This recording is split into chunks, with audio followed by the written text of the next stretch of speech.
యెహోవా ఆత్మ దావీదును విడిచిపోయి, యెహోవా యొద్ద నుండి దురాత్మ ఒకటి వచ్చి, యెహోవా ఆత్మ సౌలును విడిచిపోయి, యెహోవా ఆత్మ సౌలును విడిచిపోయి, యెహోవా యొద్ద నుండి దురాత్మ ఒకటి వచ్చి అతని వెరసింపగా, సౌలు సేవకులు యెహోవా యొద్ద నుండి వచ్చిన దురాత్మ ఒకటి నిన్ను వెరపించి ఉన్నది. మా ఏలినవాడవైన నీవు ఆజ్ఞ ఇమ్ము, నీ దాసులమైన మేము సిద్ధముగా ఉన్నాము. సితార చమత్కారముగా వాయించగల ఒకని విచారించుటకై మాకు సెలవిమ్ము. దేవుని యొద్ద నుండి దురాత్మ వచ్చి నిన్ను పట్టినప్పుడల్లా అతడు సితార చేత పట్టుకొని వాయించుట చేత నీవు బాగుపడదువని అతనితో అనిరి. సౌలు బాగా వాయించగల ఒకనిని విచారించి నా యొద్దకు తీసుకొని రండని తన సేవకులకు సెలవీయగా, వారిలో ఒకడు చిత్తగించుము, బెత్లెహేమీయుడైన యెషయ యొక్క కుమారుల్లో ఒకని చూచితిని. అతడు చమత్కారముగా వాయించగలడు, అతడు బహుశూరుడు, యుద్ధశాలి, మాట నేర్పరి, రూపవశి అయి ఉన్నాడు, మరియు యెహోవా వానికి తోడుగా ఉన్నాడు. ప్రార్థన చేద్దాం. పరిశుద్ధుడా, ప్రియమైన మా తండ్రి, నీ పరిశుద్ధ నామమునకై స్తుతులు, వందనాలు తండ్రి. దావీదని యవనస్తుడు, చిన్నవాడు తండ్రి. అతనికి ఇన్ని గుణగణాలు, ఇన్ని గొప్ప లక్షణాలు ఇచ్చేవేంటి తండ్రి. అవన్నీ నీ వద్ద నుండి కలిగినవే కదా తండ్రి. దేవా, యెహోవా ఆత్మ దావీదు మీదకు వచ్చినప్పుడు, వారి సహోదరులు ఎదుట సమూయేలు అతన్ని తైలాభిషేకం చేసినప్పుడు, నీ ఆత్మ బలముగా అతని మీదకు వచ్చి స్థిరపడినప్పుడు, ఇలాంటి గొప్ప లక్షణాలు కలిగిన బిడ్డ తండ్రి. అలాగే నీ బిడ్డలమైన మమ్మను కూడా కనికరించి నీవిచ్చే శక్తి, సామర్థ్యత, నీవిచ్చే నీతి, సమాధానము, నీలో ఉన్న గొప్ప మంచి లక్షణములు మాకు దయచేయమని యేసు ప్రభు నామమున వేడుకొంచున్నాము. ఆమెన్. ప్రియులారా, గమనించండి. ఎప్పుడైతే దావీదు మీదకి యెహోవా ఆత్మ వచ్చింది, అంతకుముందే సౌలు మీదకి దురాత్మ వచ్చింది. చూడండి, సౌలు మీద ఉన్న యెహోవా ఆత్మ బయటికి పోయిన తర్వాత పోవటం, దావీదు మీదకి యెహోవా ఆత్మ బలముగా దిగిరావటము, దేవుని యొక్క చిత్తము, దేవుని యొక్క ప్లాన్ చూస్తున్నాము. ఇప్పుడు దేవుడు మరి చమత్కారముగా సితారా వాయించగలిగిన వాడు వచ్చినప్పుడు, దేవుని యొక్క సితారా, దేవుని యొక్క స్వరము, దేవుని యొక్క మ్యూజిక్, దేవుని యొక్క వాక్కు, దేవుని యొక్క ప్రత్యక్షత బలముగా వచ్చినప్పుడు దురాత్మ పారిపోతుందని చెబుతున్నారు. చమత్కారముగా సితారా వాయించగలిగిన, వీణ వాయించగలిగిన ఒకరిని తీస్తాము. అతడు వాయించినప్పుడు నీలో ఉన్న దురాత్మ పారిపోతుందని సౌలు చెప్పినప్పుడు, సౌలు అలాగ చేయమని చెప్పినప్పుడు, చిత్తగించుము, బెత్లెహేమీయుడు అయిన యెషయా కుమారులో ఒక్కరిని చూచితిని. అతడు చమత్కారముగా వాయించగలడు, అతడు బహుశూరుడు, యుద్ధశాలి, మాట నేర్పరి, రూపవశి అయి ఉన్నాడు, మరియు యెహోవా ఆత్మ అతనికి తోడుగా ఉన్నాడు. ఎంత గొప్ప ఆశీర్వాదాలు దావీదుకి. ప్రియులారా, దావీదుని దేవుడు ఏర్పాటు చేసుకున్నాడు. చిన్నతనంలోనే దావీదుని దేవుడు ఏర్పాటు చేసుకున్నాడు, పిలిచాడు. చిన్నతనంలోనే దావీదు గొర్రెలు కాసుకుంటూ అక్కడుండి చక్కని మ్యూజిక్ మరి ప్రాక్టీస్ చేశాడు. చక్కని వీర కార్యములు, హీరోయిక్ ఎబిలిటీస్, శక్తి సామర్థ్యతలు అలవాటు చేసుకున్నాడు. ధైర్యాన్ని అలవాటు చేసుకున్నాడు.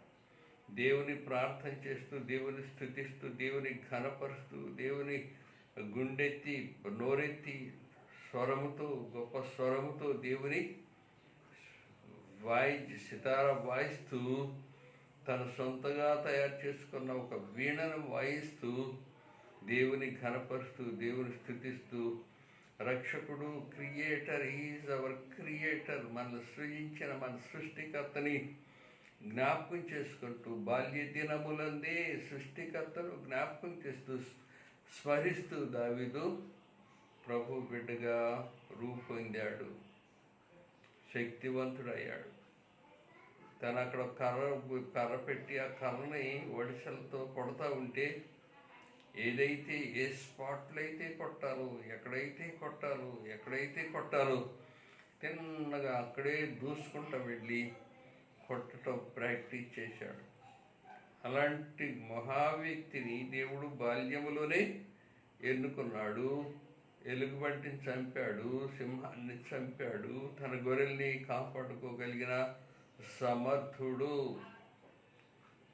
ఒక్క ఊరికే ఫైట్ చేయటం, ఇతరుని శత్రువుని చంపటం మాత్రమే కాదు, అంతకన్నా ముఖ్యమైన గుణలక్ష్యం ఏంటంటే తన బిడ్డల్ని కాపాడుకోవటము, తన గొర్రెల్ని కాపాడుకోవటము, దేవుడు తనకు అప్పగించిన పనిని చక్కగా నిర్వర్తించటము. దేవుడు ఏ ప్రజలైతే, ఏ ఇశ్రాయేలు జనాంగాన్ని అయితే దావీదుని ఏలికగా, పరిపాలకుడుగా, రాజుగా చేశాడు, ఆ ప్రజల్ని కాపాడుకోవటము గొప్ప గుణలక్షణము దావీదులో. ప్రియులారా, అతను ఎలాంటి వాడంటే అతడు చమత్కారముగా వాయించగలడు. అతడు సితారాను చమత్కారముగా వాయించగలడు. అతడు బహుశూరుడు, యుద్ధశాలి, మాట నేర్పరి, రూపవశ్యున్నాడు. మరియు యెహోవాత్మ అతని మీద ఉన్నది. యెహోవాత్మ అతని మీద ఉన్నందువల్ల ఇవన్నీ వచ్చినాయా? లేకపోతే పుట్టుకతోనే కొన్ని దేవుడు ఇచ్చాడు, వాటిని దావీదు చక్కగా పోషించుకుంటూ ఉన్నాడు. దావీదుకున్న డిజైర్, ఆసక్తి, వాంఛ, దావీదుకున్న ఆసక్తి, అభిలాష, దావీదుకి బాల్యము నుండి ఉన్న అభిలాష, ఇచ్చ, కోరిక, మంచి లక్షణాలు, మంచిదాన్ని స్థిరపరచుకోవటము, మంచిదాన్ని తన జీవితంలో స్థాపించుకోవటము, సృష్టికర్తను స్మరించటము, సృష్టికర్తను ఘనపరచటము, దేవుని యొక్క ఆశీర్వాదాలు పొందుకోవటం. ప్రియులారా, ఇవన్నీ కూడా చిన్నప్పటి నుంచే వస్తున్నాయి. దేవుడిచ్చిన తలాంతులు, ఆశీర్వాదాలు, వాటిని పోషించుకున్నప్పుడు వారి పెద్దవారు అవుతున్నారు. కొంతమంది వాటిని చంపేస్తూ ఉంటారు, దేవునిచ్చిన ఆశీర్వాదాల్ని చంపేస్తూ ఉంటారు. సైతానుడు వాటిని బిడ్డలు అనుభవించకుండా చేస్తుంటాడు. చక్కని ఫలాలు, ఆత్మ ఫలాలు, నీతి ఫలాలు, శ్రేష్టమైన జీవితాన్ని అనుభవించకుండా శత్రువైన వాడు పాడు చేస్తూ ఉంటాడు. అతనికి లోబడి పిల్లలు కూడా దేవుడిచ్చిన తన ఆశీర్వాదాల్ని, దేవుడిచ్చిన ఫలాల్ని, ఆత్మ ఫలాల్ని, దేవుడిచ్చిన సమృద్ధి అయిన జీవాన్ని మరి నిర్లక్ష్యం చేస్తుంటారు. పేరెంట్స్ దానికి కారకులు అవుతుంటారు. పేరెంట్స్ సత్యాన్ని, నీతిని, సమాధానాన్ని, దేవుని సన్నిధిలో బిడ్డల్ని పెంచాల్సింది బదులుగా మరి సైతానికి సపోర్ట్ చేసేవారుగా, లేకపోతే సైతాను సంబంధాలుగా ఉన్నందువల్ల జీవాత్మను బిడ్డల్లో లేకుండా చంపటానికి కారకులు అవుతుంటారు. ప్రియులారా, ఇన్ని గుణలక్షణాలు గలవాడిని నేను చూశాను. అతడు మాట నేర్పరి, ఇన్ని గుణలక్షణాలు. రూపశ్రీ, యెహోవా యుద్ధశాలి, ఇవన్నీ కాకుండా యెహోవా అతనికి తోడుగా ఉన్నాడు. యెహోవా ఆత్మ అతనికి తోడుగా ఉన్నది. ప్రియులారా, ఇలాంటి సేవకులు, సంఘ సేవకులు, దేవుని బిడ్డలు పనిచేస్తున్నప్పుడు, దేవుని ఆత్మ పనిచేస్తున్నప్పుడు సమాజం ఏంటి, మన గృహాలేంటి, మన మధ్యనున్న బిడ్డలేంటి, అనేక మంది బాగుపడటానికి, ప్రయోజకులు అవటానికి దోహదముగా ఉంటూ ఉన్నది. కొన్నిసార్లు చక్కగా మాట్లాడే పిల్లలు ఉంటారు. మరి టీవీలో యాంకర్ని చూస్తుంటాము, ఎంతో కష్టపడి చదువుకోవాలి, ప్రాక్టీస్ చేయాలి, నేర్చుకోవాలి. వారు చాలా చాలా స్పీడ్గా ఏదో మరి వాళ్ళ ఉద్యోగ ధర్మం కానీ లేకపోతే వాళ్ళ ఎర్నింగ్ కానీ చాలా చక్కగా స్పీడ్గా ఈ లోక సంబంధమైనవన్నీ కూడా మాట్లాడుతూ ఉంటారు. మరి దేవునాత్మ దేవుని బిడ్డల మీదకి వచ్చినప్పుడు మరి చక్కగా మాట్లాడటము, మాట నేర్పరి, it the gift of God. చక్కగా మాట్లాడటము, మృదువుగా మాట్లాడటము, మృదువుగా పాటలు పాడటము, మృదువుగా వారి తలంపులను ఎక్స్ప్రెస్ చేయటము, నీతి న్యాయాలు మాట్లాడటము, ఇవన్నీ కూడా మంచి గుణలక్షణాలు. మరి that is the gift of God. దేవుడిచ్చిన కృపా వరము. దేవుడు కొంతమందికి ప్రత్యేకమైన ఈవులు ఇస్తూ ఉన్నాడు. కొన్నిసార్లు మనం కూర్చున్నప్పుడు ఒక క్యూలో నిలబడ్డాం అనుకోండి, అక్కడ ఒక అమ్మాయి తన ఫ్రెండ్తో మాట్లాడుతుంది. తన ఫ్రెండ్తో చక్కగా మాట్లాడుతుంది. యాంకర్ కాదు, చక్కగా మాట్లాడుతుంది. ఆమె యొక్క మరి ఎక్స్ప్రెషన్స్, బాడీ లాంగ్వేజ్ ఆ మాటలకు తగినట్టుగా ఉంటుంది. చక్కని ఉద్దేశాలు, చక్కని ఎక్స్ప్రెషన్, చక్కని తలంపులు, పాజిటివ్ వే. ఒకరిని గాయపరిచేయి కాకుండా, ఒకరిని కించపరిచేయి కాకుండా, ఒకరికి సహాయకరంగా ఉండేవి. ఆ మాటలు విని అనేక మంది మేలు పొందే రీతిగా చక్కగా మాట్లాడుతుంది. ఆ క్యూలో ఉన్న వాళ్ళు గంట సేపు నిలబడ్డారు. ఆ అమ్మాయి మాటలు వింటుంటే ఒక గంట అయిపోయినట్టుగా తెలియట్లా. ఆ మాటలు మరి మరి చక్కగా పక్షులు చక్కగా కూస్తూ ఉంటాయి. చక్కగా నైటింగేల్ బర్డ్ రాత్రంతా కూస్తూ ఉంటుంది, వింటూ ఉంటారు. అలాగూ కొంతమంది నోట్లో చక్కని వరాలు, చక్కని ఈవులు, చక్కని ఆశీర్వాదాలు, మంచి తలంపులు, ఇవి దేవునికి మహిమ కోసము దేవుడు తన బిడ్డలకి మరి తన నోటిని ముట్టాడు, తన నోట్లో ఆశీర్వాదాలు ఇచ్చాడు. ప్రియులరు, ఇలాగూ మరి సామెతల గ్రంథంలో మరి మాటలు ఉన్నాయి. 6వ అధ్యాయము 2వ వచనంలో, ఒకరి నోటి మాట చేత నీవు నీ నోటి మాట చేత నువ్వు చిక్కబడి ఉన్నావు, నువ్వు పట్టబడి ఉన్నావు.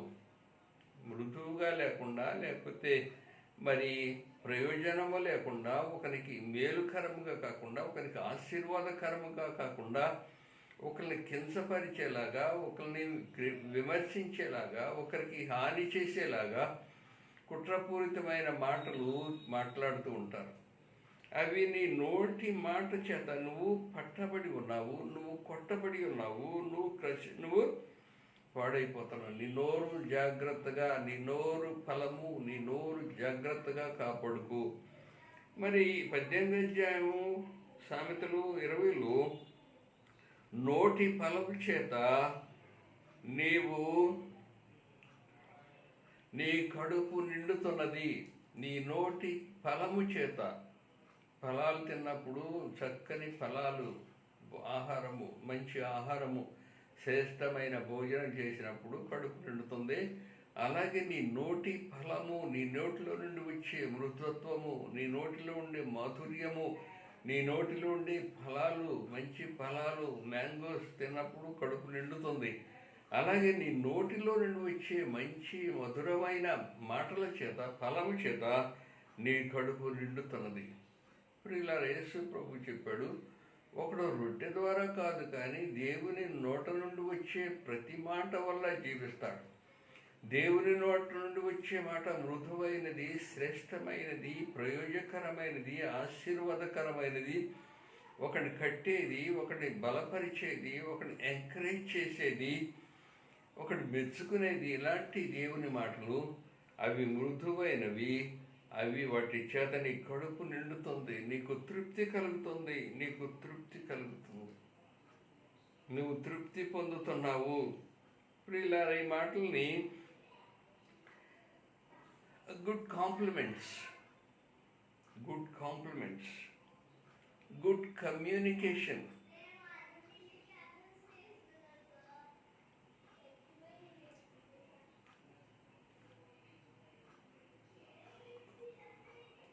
కాంప్రమైజ్. మనుషుల మధ్య ఉన్న తేడాలు, మనుషులు ఉన్న భేదాలు, లేకపోతే వైఫ్ అండ్ హస్బెండ్స్ పెళ్ళిలో చెప్పుకుంటాం. మరి వైఫ్ అండ్ హస్బెండ్ రిలేషన్షిప్లో ఉన్న విషయాలు, అలాగే సమాజంలో కూడా ఒకరితో ఒకరికి ఉండవలసిన లక్షణాలని, మరి గుడ్ కాంప్లిమెంట్స్, సో ఒకరిని మెచ్చుకోవటం. నా ఫ్రెండ్ ఉన్నాడు చెన్నైలో, ఆయన రాజేష్ సింగ్ అని ఇక్కడికి చాలాసార్లు వచ్చి మన చర్చెస్లో ప్రీచ్ చేశారు. ఆయన నన్ను చాలా మెచ్చుకుంటూ ఉంటాడు. 100 మెసేజెస్, 100 సెర్మన్స్ టీవీలో, మరి ఆన్లైన్లో, దీని పేరేంటి, ఈ వీడియోలో 100 సెర్మన్ చేసావు. ఎంత ఎంత కష్టపడాలి, ఎంత ఆలోచించాలి, ఎంత చదవాలి, ఎంత సిద్ధపడాలి. It's a great thing. నువ్వు చాలా యు ఆర్ వెరీ గ్రేట్ అని ఇలాగ నన్ను చెప్తున్నప్పుడు నా హృదయంలో సంతోషం కలుగుతుంది. నన్ను ఎంకరేజ్ చేస్తున్నాడు.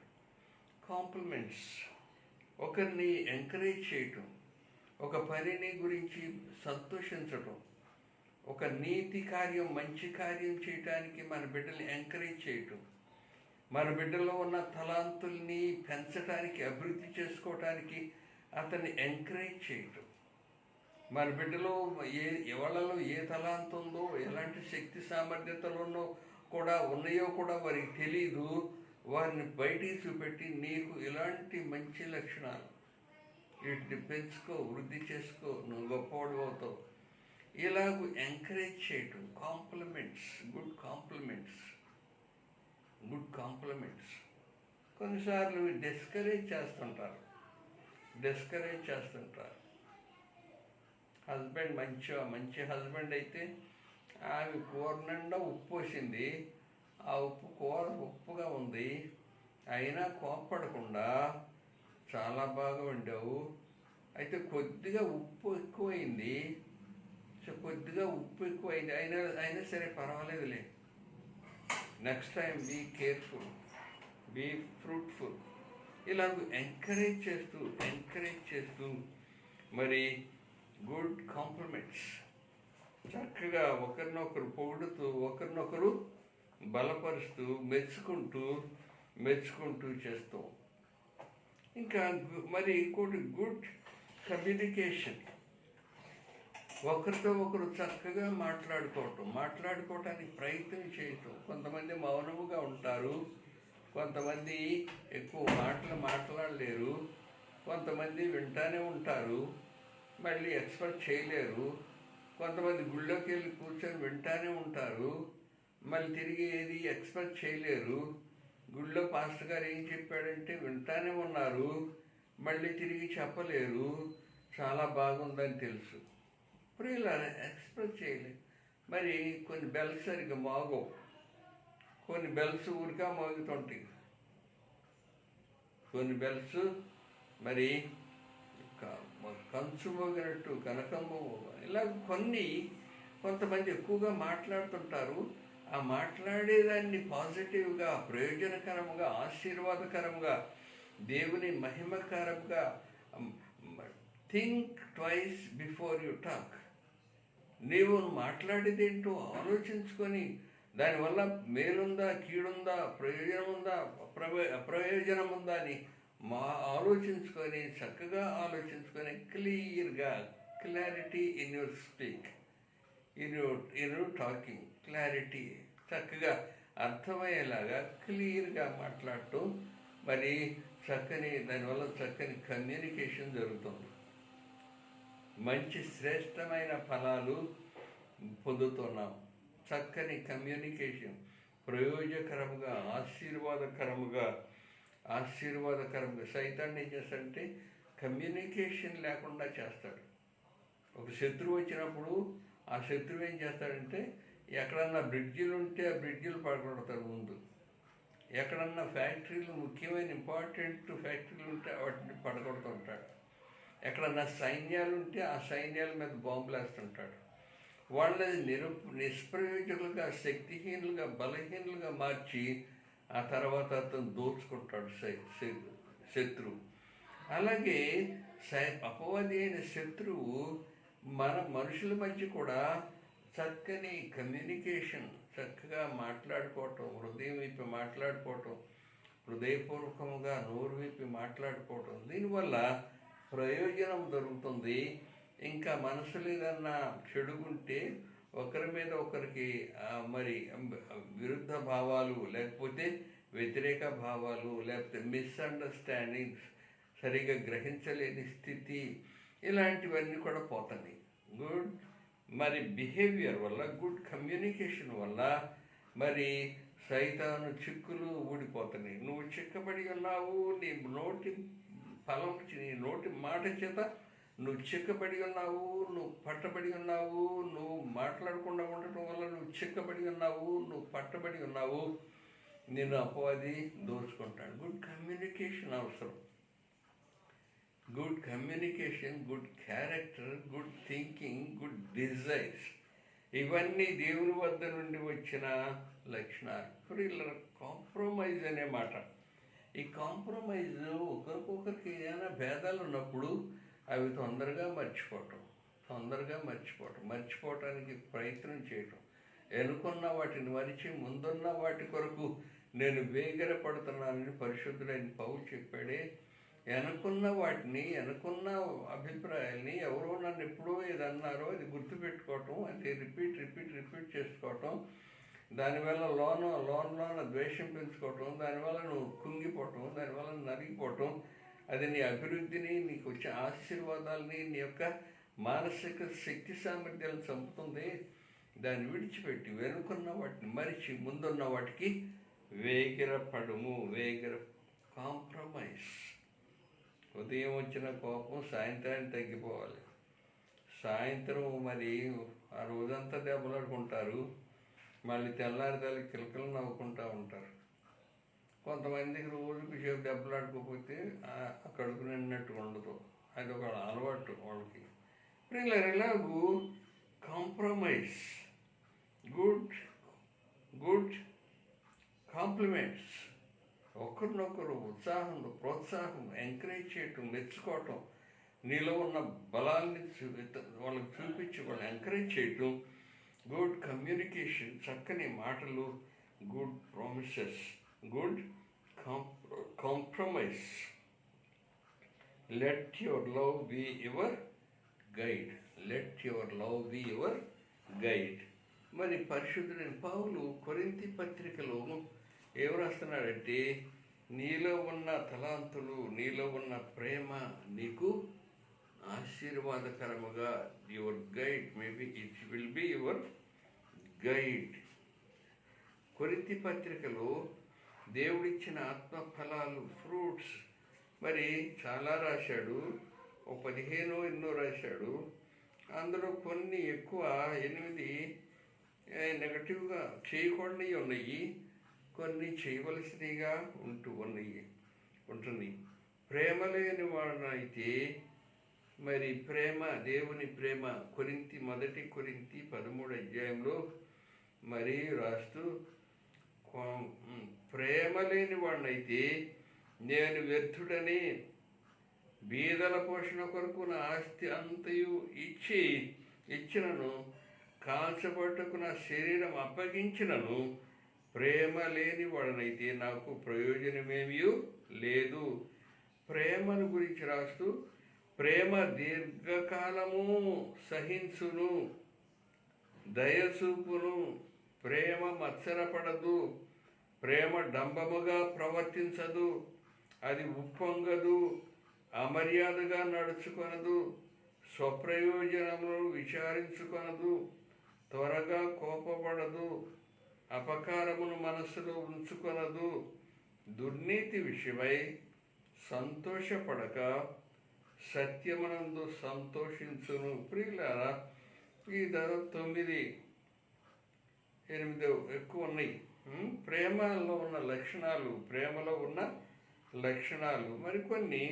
ప్రేమ శాశ్వత కాలం ఉండును, ప్రవచనములైనను నిరర్ధకమగును, భాషలైనను నిలిచిపోను, జ్ఞానమైనను నిరర్ధకమగును. మనము కొంత మట్టుకు ఎరుగుదుము, కొంత మట్టుకు ప్రవచించున్నాము. ప్రియులారిలాగు ప్రేమ, let your love be let your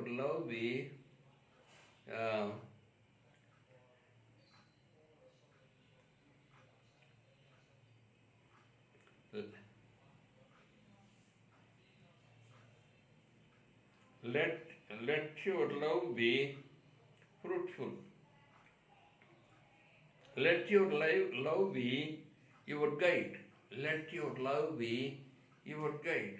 నీ దేవుని ప్రేమ నీకు ఏ రీతిగా సహాయపడుతుందో, నీకు ఏ రీతిగా ఆశీర్వాదకరంగా ఉంటుందో మరి చూసుకోమని చెప్తూ, మరి ప్రేమ